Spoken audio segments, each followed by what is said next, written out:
السلام عليكم ورحمة الله وبركاته. الحمد لله وكفى وسلام على عباده الذين اصطفى.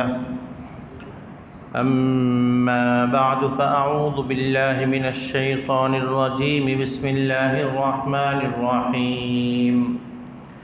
وإذ أخذنا ميثاقكم لا تسفكون دماءكم ولا تخرجون أنفسكم من دياركم ثم أقررتم وأنتم تشهدون. ثم أنتم هؤلاء تقتلون أنفسكم وتخرجون فريقا منكم من ديارهم تظاهرون عليهم بالإثم والعدوان وإن يأتوكم أسارى تفادوهم وهو محرم عليكم إخراجهم أفتؤمنون ببعض الكتاب وتكفرون ببعض فما جزاء من يفعل ذلك منكم إلا خزي في الحياة الدنيا ويوم القيامة يردون إلى أشد العذاب وما الله بغافل عما تعملون. أولئك الذين اشتروا الحياة الدنيا بالآخرة فلا يخفف عنهم العذاب ولا هم ينصرون. بارك الله لنا ولكم في القرآن العظيم ونفعنا وإياكم بالآيات والذكر الحكيم. درود شريف পড়ি। اللهم صل على محمد وعلى آل محمد كما صليت على إبراهيم وعلى آل إبراهيم إنك حميد مجيد. اللهم بارك على محمد وعلى آل محمد كما باركت على إبراهيم وعلى آل إبراهيم إنك حميد مجيد.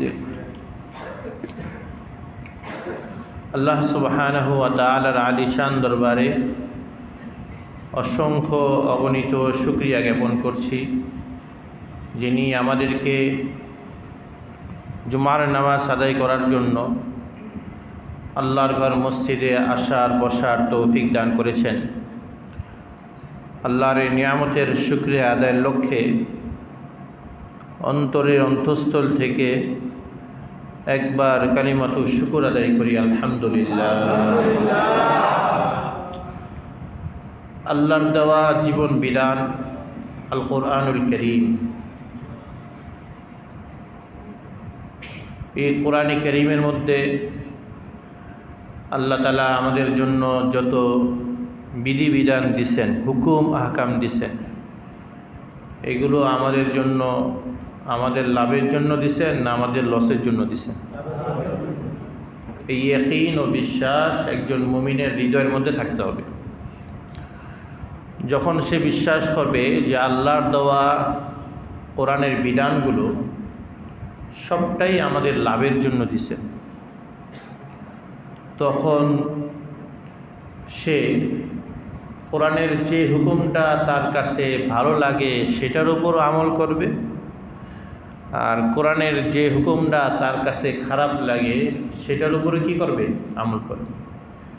বিষয়টা তখন এমন হবে যে ডাক্তারের যে সমস্ত ওষুধগুলো দেয়, সব ওষুধ খাইতে রোগীর ভালো লাগে না। কিছু ওষুধ খাইতে রোগীর এমনি অনেক ভালো লাগে, ওষুধের মধ্যে একটা ঘ্রাণ পাওয়া যায়, ওষুধের মধ্যে একটা মজা পাওয়া যায়, রোগী দেদারসে সেই ওষুধগুলো খাইতে থাকে।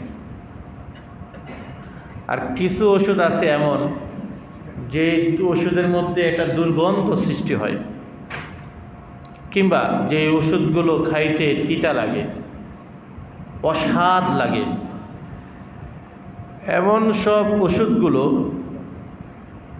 রোগী তারপরে খায় না ফেলায় দেয়। কেন খায়? এই জন্য খায় যে সে জানে যে এটা তার জন্য উপকারী। তার কাছে বিষাদ লাগলেও তিতা তিতা বা দুর্গন্ধময় অস্বস্তিকর হলেও সে তারপরে ওষুধ খায়, ওষুধ সেবন করে। এটা এই জন্য যে সে বুঝে যে এটা উপকারী। ঠিক এরকমভাবে রোগী যেমন সব ধরনের ওষুধ খায়, এই কারণে যে সে তার ওষুধ খাওয়াটাকে নিজের জন্য উপকারী মনে করতেছে। ওষুধটা তার জন্য স্বাদের হলেও খায়, বিষাদের হলেও খায়, উপকারী বোধ করার কারণে সে দোনো রকমের ওষুধ সে খায়। ঠিক এরকমভাবে আমরা যখন আমাদের অন্তরের মধ্যে, আমরা যখন আমাদের ভিতরের মধ্যে বিশ্বাস স্থাপন করব যে আল্লাহর দেওয়া কোরআনের প্রতিটা বিধানই আমাদের জন্য উপকারী, চাই সেই বিধানটা আমার জন্য একটু কষ্টকর হয় কিংবা চাই সেই বিধানটা আমার জন্য একটু অস্বস্তিকর হয়, তারপরে সে যখন বুঝবে যে এটা আমার জন্য উপকারী, তখন সে সব ধরনের বিধান পালন করতে চেষ্টা করবে। যদি সে নিজের পছন্দ মতো বিধানগুলো আমল করল আর নিজের কাছে যেটা ভালো লাগে না, অপছন্দময়, বিরক্তিকর, অস্বস্তিকর, এই সমস্ত বিধানগুলো সে বর্জন করে, তাহলে সে কোরআনের বিধানের মধ্যে ডিভাইড করলো, সুবিধা অনুযায়ী গ্রহণ করলো, অসুবিধা অনুযায়ী বর্জন করলো। এই কর্ম করলে তার জন্য কি ধরনের শাস্তি থাকবে? এই শাস্তি বনি ইসরাইল একই কর্ম করছে, বনি ইসরাইল তথা মূসা আলাইহিস সালামের অনুসারী, বর্তমান যাদেরকে আমরা ইহুদি আর খ্রিস্টান নামে চিনি, তারাই একই কাম করছে, একই অপকর্ম করছে। তারাও তাদের উপর অর্পিত আসমানি কিতাব তাওরাতের কোনো কিছু মানছে, কোনো কিছু ছাড়ছে। সুবিধাজনকগুলো মানছে আর অসুবিধাজনকগুলো তারা বর্জন করছে। সেই সময় তাদের জন্য যে শাস্তি, ঠিক এই কাজ যদি আমরাও করি কোরআনের বেলায়, তারা তাওরাতের বেলায় এই অপকর্ম করার কারণে তাদের জন্য যে শাস্তি, আমরা যদি কোরআনের বেলায় সেই অপকর্ম করি আমাদের জন্য একই শাস্তি। এবার আসুন পবিত্র কোরআনের সূরা বাকারার 186 আয়াতের মধ্যে আজকে আমরা তেলাওয়াত করেছি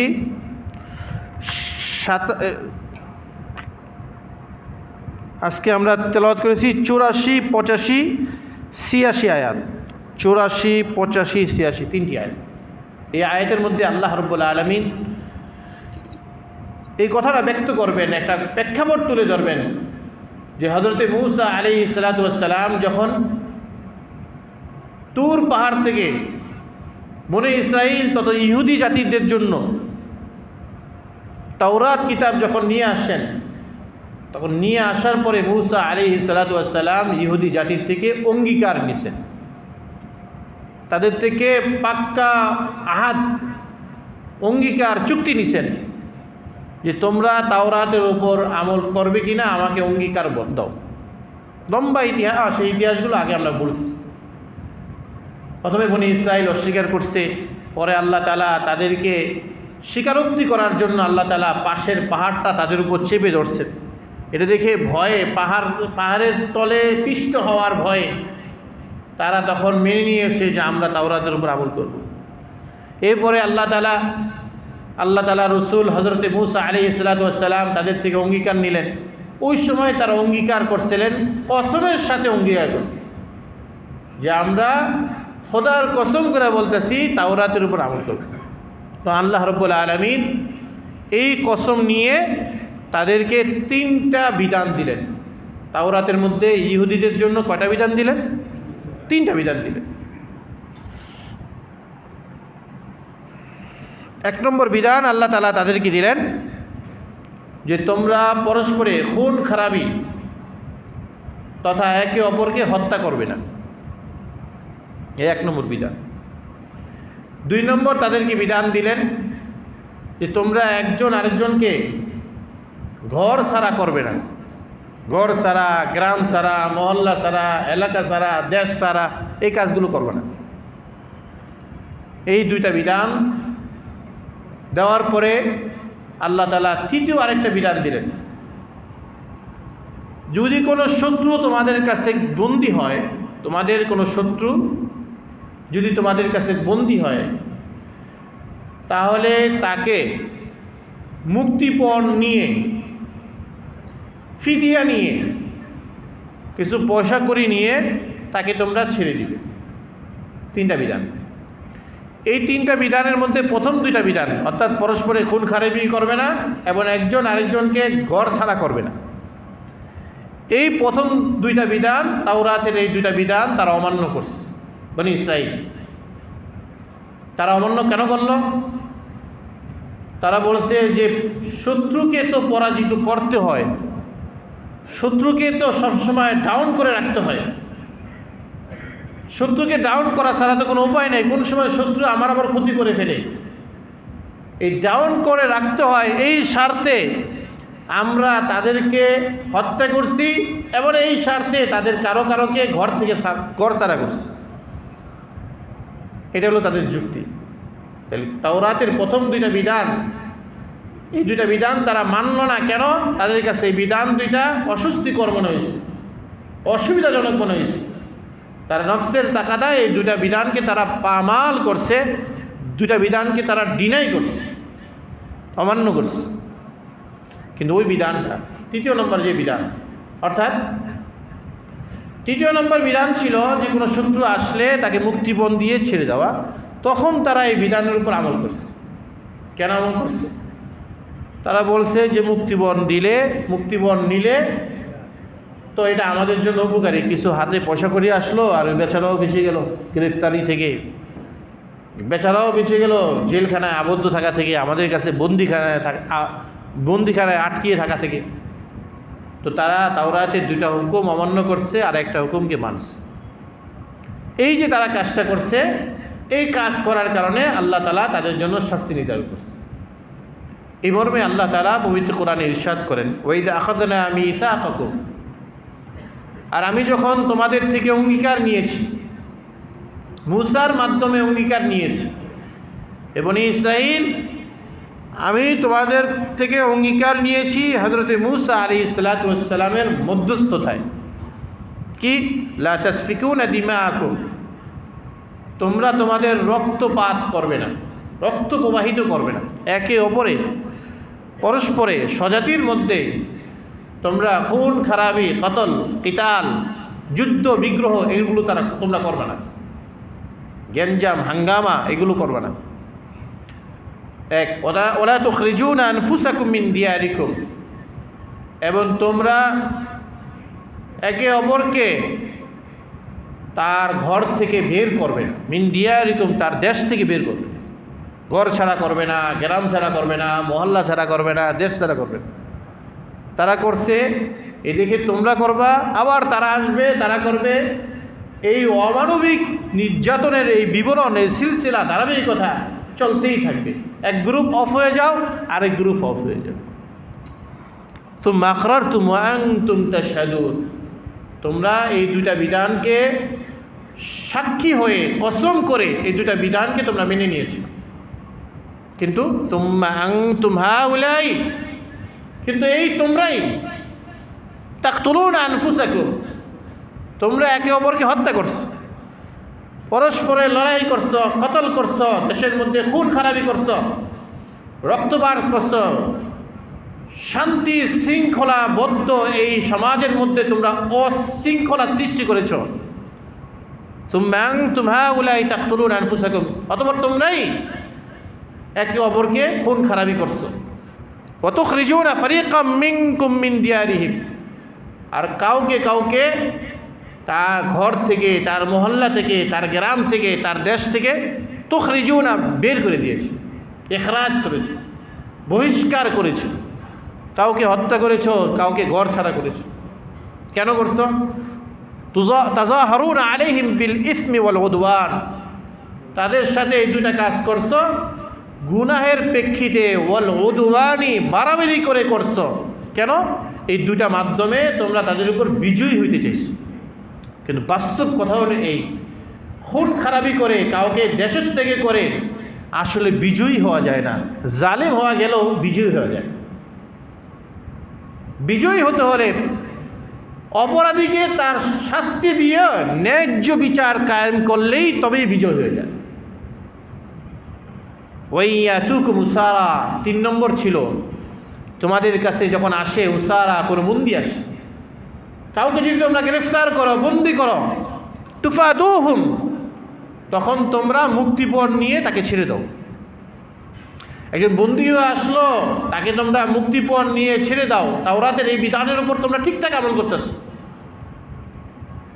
অথচ ওয়াহুয়া মুহাররামুন আলাইকুম ইখরাজুহুম, এই বিধানটার উপর ঠিকঠাক আমল করলেও আগের যে 2 বিধান, যে তাদেরকে ঘর থেকে বের করে দেওয়া, তাদেরকে কতল করা, হত্যা করা, ওয়াহুয়া মুহাররামুন আলাইকুম, এটা তো তোমাদের উপর হারাম ছিল। যে 2টা কাজ হারাম ছিল, ওই 2টা কাজকে তোমরা মান্য করো নাই, হারামে তোমরা লিপ্ত হয়েছ। আর এটা সুবিধাজনক হওয়ার কারণে মুক্তিপণ নিয়ে বন্দীকে ছেড়ে দাও। তো তোমাদের পরিস্থিতি কেমন? আফাতুমিনুনা বিবাদিল কিতাব ওয়া তাকফুরুনা বিবাদ, তোমরা কি তোমাদের কিতাবের কিছু অংশের উপর ঈমান রাখতেছো আর কিছু অংশকে অস্বীকার করতেছো? আল্লাহ তাআলা এটা শুধু বনি ইসরাইলকে বলতেছেন এমন না, আমরাও আমাদের বেলায় একটু নিজেকে চিন্তা করে দেখি। আমরাও কোরআনের কিছু অংশকে মানতেছি আর কিছু অংশকে ছাড়তেছি। আমাদের ওস্তাদজি হযরত মুফতি আব্দুল সালাম চাটগাঁवी रहमतुल्लाह अलैहि, তিনি আমাদেরকে বলতেন যে ये मुसलमान तो वही है जो बै और फ़रोख़ के इबाहत के कायल है और सूद की हुर्मत की कायल नहीं है।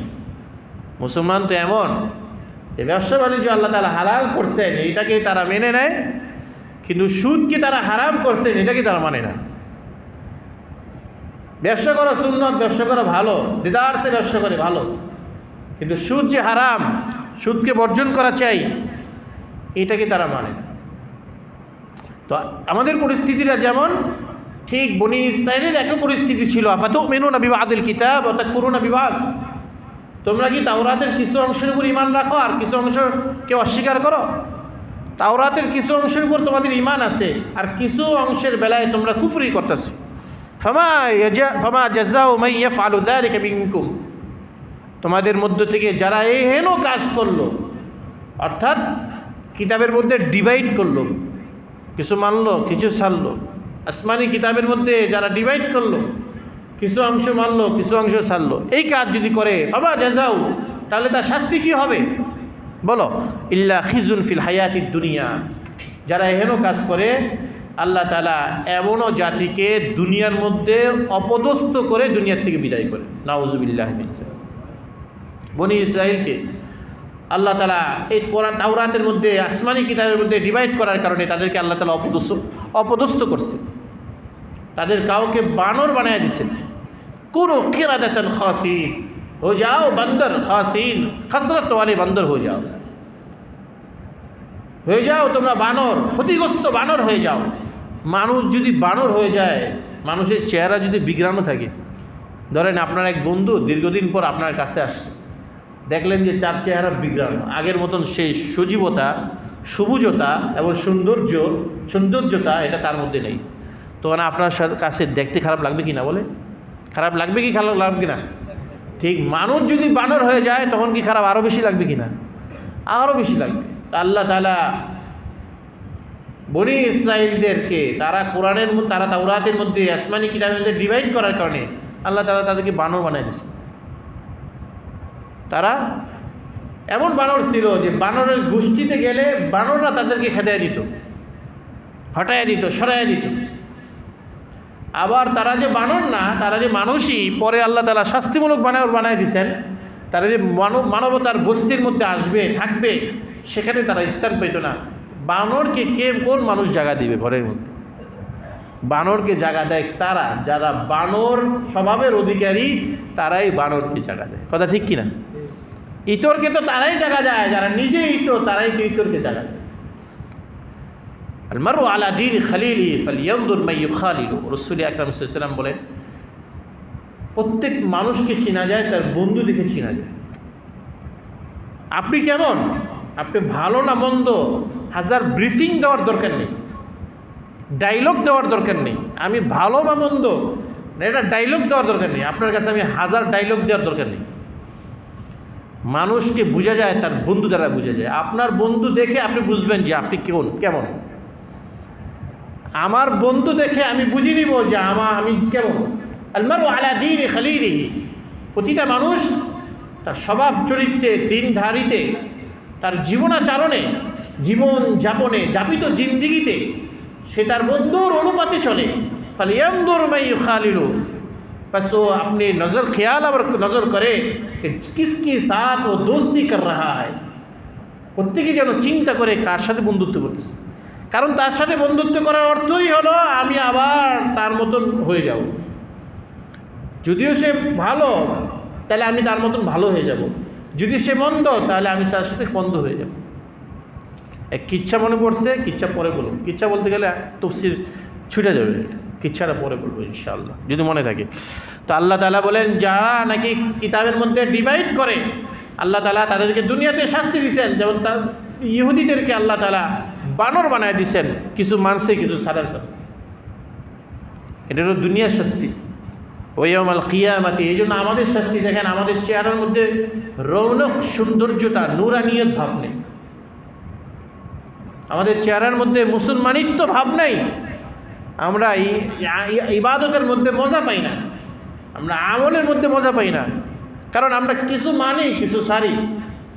কোনো ডাক্তারের ওষুধ যদি রোগী পুরাপুরি না সেবন করে, কিছু ওষুধ সেবন করলো আর কিছু ওষুধ সেবন করলো না, ছেড়ে দিল, এক কথায় কিছু ওষুধ খেলো আর কিছু ওষুধ খেলো না, তাহলে ওই রোগীর মধ্যে পরিবর্তন হবে না আধা আধি পরিবর্তন হবে? পুরাপুরি কি সুস্থ হবে না আধা আধি সুস্থ হবে? আধা আধি সুস্থ হবে। ঠিক আমরাও যদি কোরআনের কিছু অংশ মানি আর কিছু অংশ সারি, তাহলে আমাদের মধ্যে মুসলমানিত্বের যে চেহারা, ইবাদতের যে মজা, জীবনযাপনের যে সরলতা, এগুলো আমাদের মধ্যে আধা আধি থাকবে, অল্প অল্প থাকবে, যতটুকু না। বখালাফ সাহাবাই কেরাম এই উম্মতের মডেল ছিলেন, তারা উম্মতের আদর্শ আর নমুনা ছিলেন। সাহাবাই কেরামের ইতিহাস ভুরি ভুরি ইতিহাস কিতাবের মধ্যে আছে।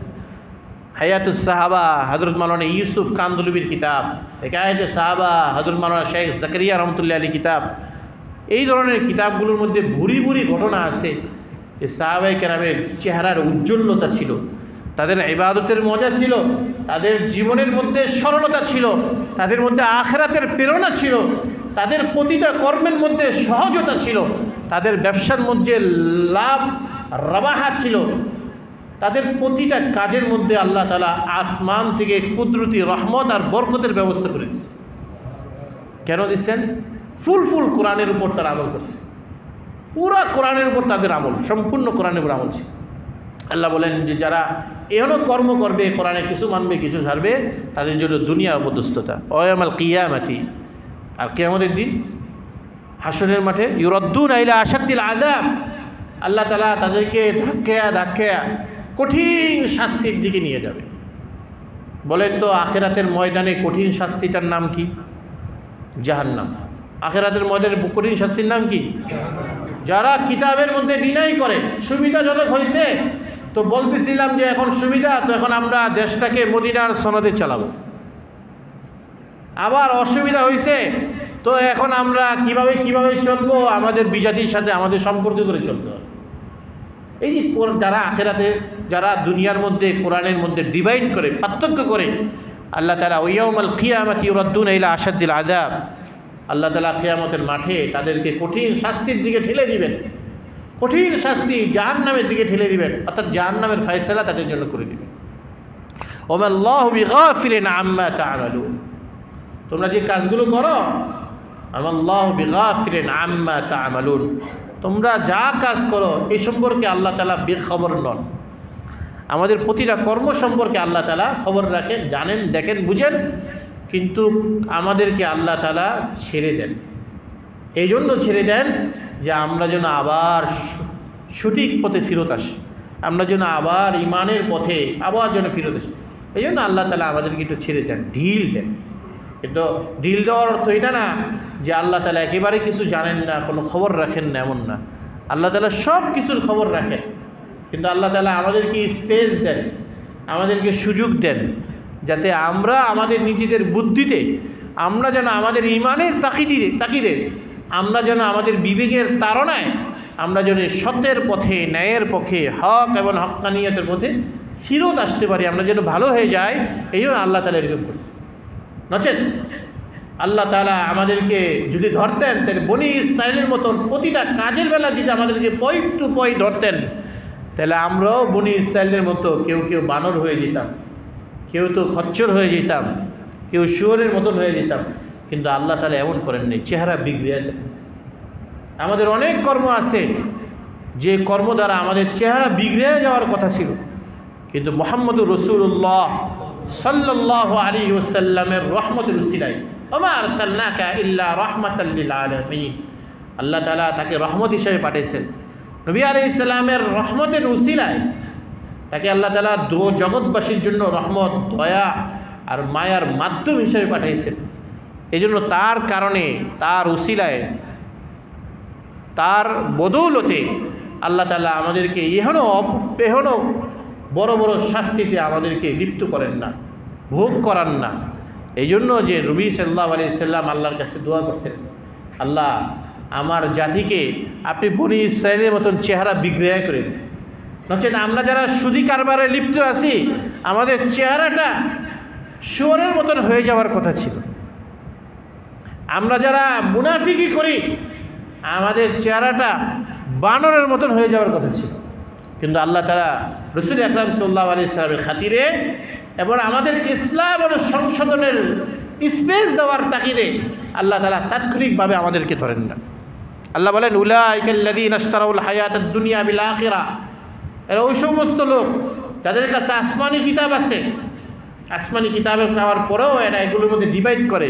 এরা ওই সমস্ত লোক যারা নাকি দুনিয়ার সুখ শান্তি ক্রয় করে নিল বিল আখিরা, আখিরাতকে বিক্রি করে, আখিরাতকে বিক্রি করে দুনিয়ার সুখ শান্তি ক্রয় করে। আখিরাতকে ক্রয় করে দুনিয়ার সুখ শান্তি ক্রয় করা, এটা এমন যে নিজে লস জিনিসটা কিনে নিয়ে আসলাম বাজার থেকে, আর দামি জিনিসটা নিজে বিক্রি করে দিয়ে আসলাম। আমাদের দেশে একটা কথা আছে না, যে দুধ বিক্রি করে মদ ক্রয় করে, এমন একটা কথা আছে না? দুধ বিক্রি করে মদ ক্রয় করাটা যেমন, ঠিক এরকমভাবে আখিরাত বিক্রি করে দুনিয়া কামাই করাটা তেমন। আখিরাতকে পামাল করে বিসর্জন দিয়ে দুনিয়া গ্রহণ করাটা, দুনিয়ার নাজ নিয়ামত গ্রহণ করাটা, এটা ঠিক তেমন যেমন দুধ বিক্রি করে মদ ক্রয় করে নিয়ে আসতাম। ফালা ইউখাফফাফু আনহুমুল আযাব, আল্লাহ বলেন তাদের শাস্তি কমানো হবে না। সুবিধাজনক হয়েছে বলে কিতাব মানছে, আসমানি কিতাবের বিধান যেগুলো সুবিধাজনক এগুলোকে মানছে, আর যেগুলো অসুবিধাজনক এগুলোকে ছেড়ে দিয়েছে। এই ধরনের সুবিধাবাদী মন মানসিকতার মুমিন মুসলমান যারা, তাদেরকে আখিরাতে আল্লাহ যে শাস্তি দিবেন, ওয়ালা ইউখাফফাফু আনহুমুল আযাব, তাদের শাস্তি লাঘব করা হবে না, হ্রাস করা হবে না, কমতি করা হবে না, কমানো হবে না। ওয়ালা হুম ইউনসারুন, আর তাদেরকে কোনো রকমের কোনো সাহায্য করা হবে না। এই জন্য আসুন কোরআনের প্রতিটা বিধানের উপর আমল করার চেষ্টা করি। এই জন্য করণীয় কি? করণীয় এই যে প্রথমে এই ইয়াকিন আমাদের অন্তরে, এই বিশ্বাস অন্তরে সৃষ্টি করি যে কোরআনে আল্লাহ তাআলা যা দিয়েছেন আমার বুঝে না আসলেও আমার জন্য উপকারী। বলেন, কোরআনে আল্লাহ তাআলা যা কিছু দিয়েছেন, বলেন আমার বুঝে না আসলেও আমার জন্য উপকারী। কোরআনে আল্লাহ তাআলা যা কিছু দিয়েছেন আমার সুবিধাজনক না হলেও আমার জন্য উপকারী। ইয়াকিন বিশ্বাস দিলের মধ্যে যত পয়দা হবে, ততই কোরআনের উপর আমল করা আমাদের জন্য সহজ হবে। কথা ঠিক কিনা? সন্তান বাবার সব কথা মানে, কেন? সন্তান বুঝে যে বাবা আমার জন্য উপকারী, আমার বুঝে না আসলেও বাবার কথাগুলো মানলে আমার জন্য উপকার হবে। কথা ঠিক কিনা? ছাত্র ওস্তাদের সব কথা মানে, কেন? ছাত্র এই কথাটা তার দিলের মধ্যে জমায় নিছে যে ওস্তাদ শিক্ষক মহোদয় ইনি আমার জন্য উপকারী, এই জন্য আমার বুঝে না আসলেও আমি তার কথা মানলে আমার উপকার। এইভাবে আম আছে না, আমি মুরব্বা বানাই কিনা, মুরব্বা বানাই। পাকিস্তানের এক বিশ্বনন্দিত বুজুর্গ ছিলেন, আমি তার কথা মাঝে মাঝে বলি, হযরত মাওলানা শাহ হাকিম মোহাম্মদ আখতার রহমতুল্লাহ আলাইহি। অনেক বুজুর্গ ছিলেন। তিনি ঢাকাতে আসতেন, ঢালকানগরে আসতেন, এক সময় ঢালকানগরে আসতেন। আপনারা এখানে কেউ আছেন যে শাহ হাকিম মোহাম্মদ আখতার রহমতুল্লাহ আলীকে দেখছেন, চোখে দেখছেন, এরকম কেউ আছে? আলহামদুলিল্লাহ, আমার আব্বা দেখছে। হযরত মাওলানা শাহ হাকিম মোহাম্মদ আখতার রহমতুল্লাহ আলী বিশ্ববরণ্য এক বুজুর্গ ছিলেন। যেমন বাংলাদেশে আল্লামা আহমদ শফি রহমতুল্লাহ আলী যেমন ছিলেন, ঠিক পাকিস্তানের শাহ হাকিম মোহাম্মদ আখতার রহমতুল্লাহ আলী ছিলেন। ওনার খলিফা ঢালকানগরের পীর মাওলানা আব্দুল মতিন সাহেব, হযরত মাওলানা মুফতি জাফর আহমদ সাহেব, হযরত মাওলানা মুফতি ইউনুস সাহেব, মাওলানা আব্দুল গফ্ফার সাহেব, এগুলো সব ঢালকানগরে যারা, এগুলো সব হলো ওনার খলিফা। উনি এদেরকে পীর বানিয়েছেন। একজন তো আরেকজনের পীর বানায়। হ্যাঁ, উনি একজন খেলাফত দিয়েছেন, খেলাফত দেওয়া মানে পীর বানানো। উনি এনাদেরকে পীর বানিয়েছেন। আল্লাহ। তো উনি বলতেন যে মোরব্বা, ওনার কিতাব মাওয়াইজে দর্দ মোহাব্বত কিতাব, এই কিতাবটা আমি পড়ছি। বলছেন যে ভাই মোরব্বা স্বাদ লাগে কি না? হ্যাঁ, খুব স্বাদ লাগে। তো মোরব্বা কেমনে হয়েছে? মোরব্বা এটা কেমনে হয়েছে? মোরব্বা আম ছিলছে, হ্যাঁ, আগে আমকে পানিতে ভিজাইছে, তারপরে আম ছিলছে, ছিলার পরে আবার ভিজাইছে, তারপরে কাটা চামচ দিয়ে এটাকে খিচ্ছে, হ্যাঁ, এক এক দেশে এক এক ভাষা আর এটাকে কোপাইছে, এরকম করছে। তারপরে এটার ভিতরে এটারে কিছু লবণ টবণ বা কিছু দিয়া, চিনি মিনি দিয়া এটাকে সিদ্ধ করছে। আর কত প্রসেসিং আছে, আমি তো পুরোপুরি জানি না, যারা করেন এটা তো মহিলারা করতে পারবেন। বিভিন্ন স্টাইল হয়ে, বিভিন্ন স্তর হয়ে এই মোরব্বাটা তৈরি হয়। মোরব্বা হওয়ার আগে আমটা সে নিজেকে মুরব্বির কাছে পেশ করে দেয়। এই মুরব্বি সে আস্তে আস্তে মোরব্বা বানায়, পরে এই মোরব্বা আমাদের জন্য স্বাদকর হয়, আমাদের জন্য মজাদার হয়। কিন্তু মোরব্বা যদি শক্ত হয়, সব আম কিন্তু মোরব্বা বানানো যায় না। ঠিক সব ছাত্রই যোগ্য হয়ে ওঠে না, সব ছেলেরাই বাবার মতন যোগ্য হয়ে ওঠে না। কিন্তু মোরব্বা যদি শক্ত হয়, সে যদি নিজে শক্ত হয়ে থাকে আম, তখন সে আর মোরব্বা হতে পারে না। তো নিজেকে এভাবে বিসর্জন করে দেয়, তখন হয়ে যায়, এরকম হয়ে যায়। ঠিক এরকমভাবে যখন, যেমন আমি আপনাদেরকে বলি, বাংলাদেশে ছিলেন হাফিজ হুজুর রহমতুল্লাহ আলী। হাফিজ হুজুর রহমতুল্লাহ আলীকে তো অনেকে দেখছেন। এখানে কেউ আছেন যে হাফিজ হুজুরকে দেখছেন? মাশাআল্লাহ, আলহামদুলিল্লাহ, হাফিজ হুজুরকে দেখছেন। মাশাআল্লাহ। আর হুজুর তো হাফিজ হুজুরের ছাত্রই, হযরত মাওলানা আব্দুল রহিম সাহেব মুদ্দাজিল্লু। তো হাফিজ হুজুর রহমতুল্লাহ আলী নোয়াখালী বাড়ি। নোয়াখালীর মানুষকে মানুষ অনেক গালি দেয়, অনেক কিছু কয়, তাই না? এরকম কিছু বলে। আমার মাদ্রাসায় এক ছাত্র ছিল নোয়াখালী, তো আরে সবাই চেতাইতো নোয়াখালীরা নোয়াখালীরা হয়েছে। তো ছেলেটা আমার কাছে এসে একদিন বলতেছে, আমাকে তো গালি দেয় নোয়াখালীরা, কী করুন? তা আমি বললাম যে আরে তোমার কি মন খারাপ? হ্যাঁ, নোয়াখালী হওয়ার কারণে আমার মন খারাপ, মানুষের নোয়াখালীরা গালি দেয়। তার কি আরে মিয়া, তোমার তো খুশি হওয়ার কথা, তুমি এদেরকে বলবা এই মিয়া তোমাদের দেশে কি হাফিজ হুজুর আসেনি? তুমি উল্টা পাল্টা বলবা। যে তোমাকে নোয়াখালীরা বলে তাকে তুমি বলবা তোমাদের দেশে কি হাফিজ হুজুর আসেনি? হাফিজ হুজুর আমাদের দেশে হয়েছেন। আল্লাহ তাআলা নোয়াখালীর মানুষকে ভালোবাসেন, এই জন্য হাফিজ হুজুরকে আমাদের দেশে পাঠাইছে। হ্যাঁ, তো বরিশাল্লা যদি কেউ বলে তা আপনি উল্টা বলে দিবেন, আরে মিয়া তোমাদের দেশে কি শর্ষিনার বিশ্বাস আসেনি? তোমাদের দেশে কি চরমনার বিশ্বাস আসেনি? আমাদের দেশে আল্লাহ তাআলা শর্ষিনার বিশ্বাসকে বাড়াইছেন, চরমনায় বিশ্বাসকে বাড়াইছেন, এই জন্য আল্লাহ তাআলা বরিশাল্লাদেরকে ভালোবাসেন বলেই না তাদেরকে পাঠাইছে। প্রত্যেকের এলাকায় কেউ মন্দ বললে বলবেন আমাদের দেশে এমনকে বাড়াইছে। বলতেছিলাম যে হযরত হাফিজ হুজুর রহমতুল্লাহ আলাইহি ইনি নোয়াখালী বাড়ি ছিলেন।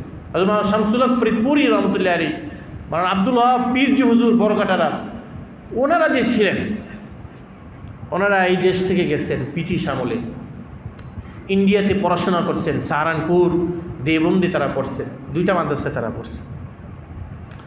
এরপরে তারা তাদের জীবন ব্যয় করে দিয়েছিলেন থানাভোন নামক একটা এলাকা মুজাফফরনগরে, ইন্ডিয়ার ইউপি উত্তরপ্রদেশে মুজাফফরনগর জেলার মধ্যে থানাভোন একটা অঞ্চল। এই থানাভোনের মধ্যে এক সুফি আর দরবেশ ছিলেন হাকিমুল উম্মত হযরত মাওলানা আশরাফ আলী থানভী। এই থানভী রহমতুল্লাহ আলাইহির ছোট্ট মসজিদ, ছোট্ট খানকা, ছোট্ট মাদ্রাসা, এই ছোট্ট মসজিদ, ছোট্ট খানকা, ছোট্ট মাদ্রাসায় এই হাফিজ হুজুর, এই শামসুল হক ফরিদপুরি, এই মাওলানা আব্দুল ওয়াহাব পীরজি, এই হাটাজারি মাওলানা আব্দুল ওয়াহাব সাহেব, কিশোরগঞ্জের মাওলানা আতার আলী সাহেব, পাকিস্তানের মুফতি মোহাম্মদ শফি সাহেব, এই ধরনের মানুষরা সেখানে তাদের জীবন ব্যয় করছেন। খাজা আজিজুল হাসান মজজুব, যিনি ডেপুটি স্পিকার ছিলেন, ডিসি ছিলেন, লখনৌ অঞ্চলের ডিসি, পুলিশ ডিপার্টমেন্টের প্রধান ছিলেন, ডিসি ছিলেন, বিভাগীয় প্রধান ছিলেন লখনৌতে।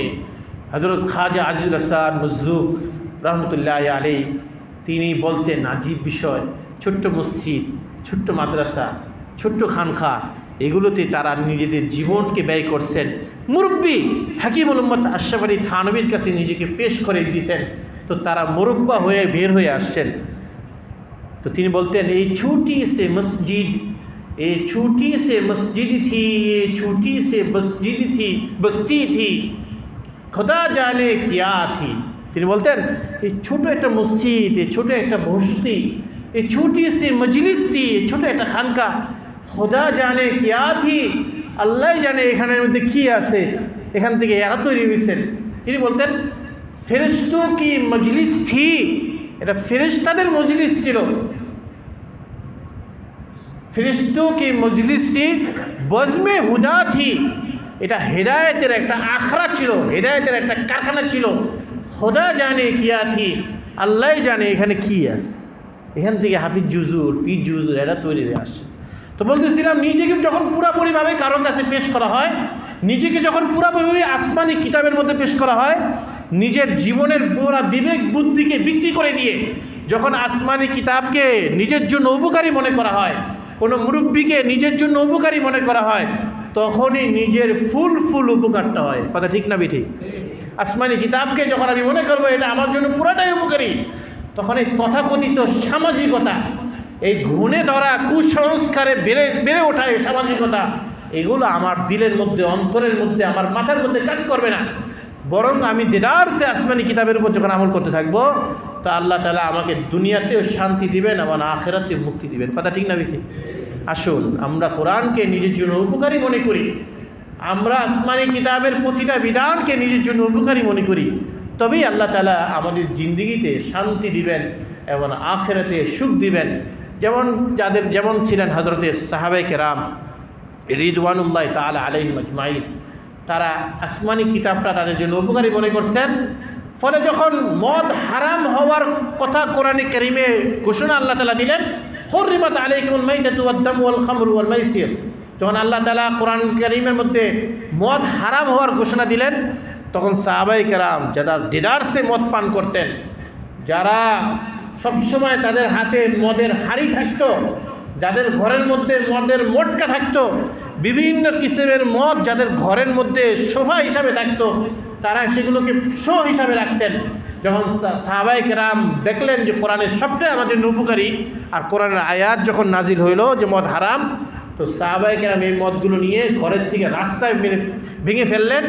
তো বলা হয়েছে যে সাহাবায়ে কেরাম এত বেশি মদ পান করতেন যে তখন হারাম হওয়ার কারণে মদগুলো এইভাবে রাস্তার মধ্যে তারা ভাঙছেন যে তার মদের পানিতে রাস্তায় পানি পর্যন্ত জমে গেছে, মদের পানিতে রাস্তায় পানি পর্যন্ত ভরে গেছে। মনে হয় যে বৃষ্টি হয়েছে, বৃষ্টি দেদারসে হইলে যেভাবে রাস্তা ভরে যায়, ঠিক মদের পানিতে রাস্তা ভরে গেছে। সাহাবায়ে কেরাম নিমেষেই এগুলো ভেঙে ফেললেন, অথচ রাত্রেও তারা মদ পান করছে, দেদারসে তারা মদ পান করছে, কিন্তু তারা নিমেষে এরা অবলীলায় কোনো রকমের সংকোচ ছাড়ায় বিনা দ্বিধায় অখণ্ড চিত্তে এগুলো তারা ভেঙে ফেললেন। কেন?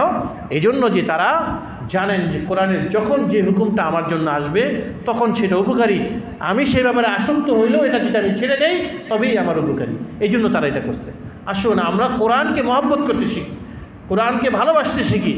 আসমানি কিতাব মাঝে মাঝে নেবেন, নিয়ে চুমু খাইবেন, পড়তে পারেন না চুমু খাইবেন, চুমু খাইবেন, মাঝে মাঝে উল্টাইবেন, পৃষ্ঠা উল্টাইবেন, পড়তে পারেন না। আর নজরু ফিল মাসহাফি হাসানাতুন, মুসান্নিফ ইবনে আবি শাইবা এই কিতাবের মধ্যে আছে, আর নজরু ফিল মাসহাফি হাসানাতুন, কোরআন শরীফকে কেউ যদি নজর দেয়, কোরআন শরীফের ভিতরে যদি তাকায়, পড়ে নেই, তো তাকাইলেও এক নেকি সওয়াব তার আমল নামার মধ্যে লেখা হয়েছে। এক হরফ পড়লে কত নেকি হয়? 10 নেকি হয়। এক হরফে তাকাইবেন, 1 নেকি হয়, তাকাইলে 1 নেকি, 1 নেকি সওয়াব। কতগুলো হরফ আছে এগুলো তাকার, লারেন, নাড়াচাড়া করে। আমি আমার জীবনে যত বুজুর্গ দেখছি, এদের মধ্যে সেরা ছিলেন ফিদাই মিল্লাত আওলাদ রসুল হযরত মাওলানা সৈয়দ আসাদ মাদানী রহমতুল্লাহ। ওনার কাছে এই ঘটনা শুনছি মালিবাগ মাদ্রাসায়। আমি মসজিদে মিম্বরে বহুবার এই ঘটনা আপনাদের কাছে বলছি। এই ঘটনা আমি আমার কিতাবের মধ্যে উল্লেখ করে দিচ্ছি। হযরত মাওলানা সৈয়দ আসাদ মাদানী রহমতুল্লাহ আলাইহি তিনি বলতেন যে গুজরাটের এক মুরিদ তার ছিলেন, ভঙ্গা মুরিদ, পড়তে পারতেন না, কোরআন শরীফ চেষ্টা করতেন, শত কোরআন শরীফ পড়তে পারতেন, কিন্তু এই বেচারা কোরআন শরীফে শুক্রবার আসলে, শবে বরাত আসলে, রমজান মাস আসলে এই কোরআন শরীফ তারা ধরতেন, নাড়তেন, পৃষ্ঠা উল্টাইতেন, পৃষ্ঠা উল্টায় তিনি বলতেন চোখের পানি ছেড়ে দিতেন, পড়তে পারতেন না, কষ্টে। আর বলতেন আল্লাহ মিয়া ইস সফা মে জো কুছ ফরমায়া বিলকুল ঠিক হ্যায়।